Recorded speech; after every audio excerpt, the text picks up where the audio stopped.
Said the Storyteller. A Labyrinth the Storyteller crossover fanfic.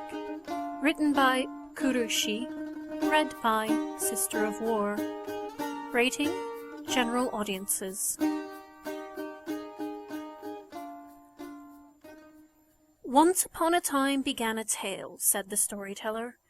Pah, said the dog. He pawed the ground, disconsolate. Enough of your stories. They're always about old people, same old. One about Sapsorrow and her dresses, another about that true bride and hers. The storyteller tutted at him. The dog felt he should stop, but somehow his words fell over themselves to push out of his mouth. He felt a great dread rise deep in his gut. There would be little, if any, tasty food tonight. And those men, the dog felt his tongue stumble on, tripping on the words, those men always questing about. For once I'd like a story that didn't end in victory or happiness or true romance. The storyteller raised a bushy old eyebrow and took a deep, calming breath in. He let a long, slow breath out. Fine. I don't want to argue tonight. We don't have the audience of listeners that we used to have anyway. Oh, what's a storyteller with nobody to tell a story to? The old man shifted in his chair, his knees creaking almost as much as its wooden legs did. He pulled it closer to the low fire, and set his feet resolutely down with two heavy thuds before it, stretching his sore, sock-covered toes out towards the warmth. The dog shuffled along and sniffed around the room. Still no food, and just as boring. The storyteller dozed off. "Oi!" the dog protested, snuffling around his feet. The old man couldn't fall asleep. It was dark and cold, and there was a fire. Maybe there would be soup later. You couldn't have a cold, dark night by the fire, especially when there might be a soup or a stew, without a story. Oh, yes. The storyteller stared glumly into the fire. The stones felt silent and empty. His voice didn't echo out into the world like it used to, and they never had visitors any more.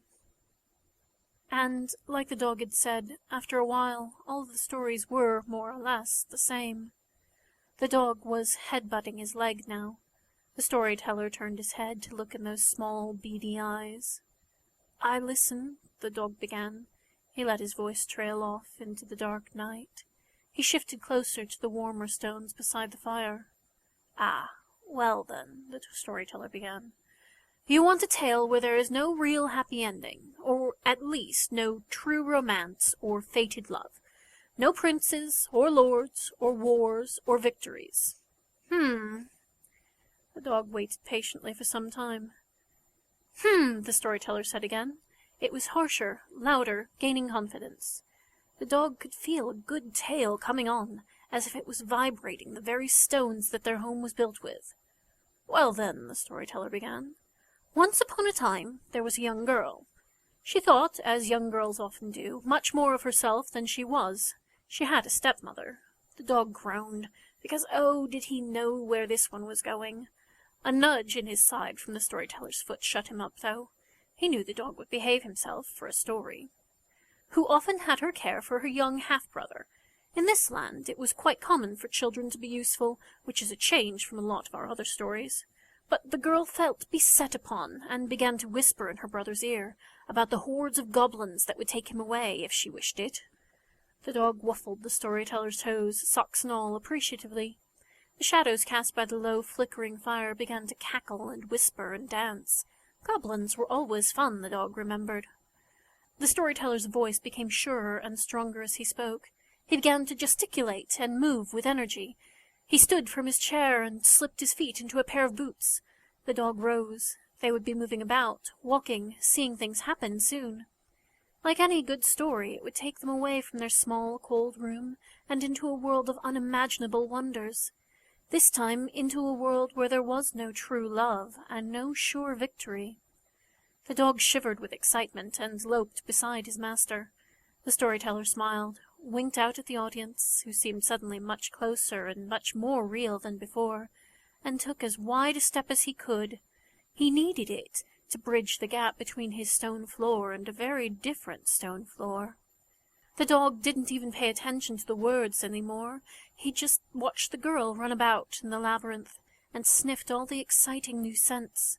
This was it, just like the good old days. This was how you really told a story, proper. The end.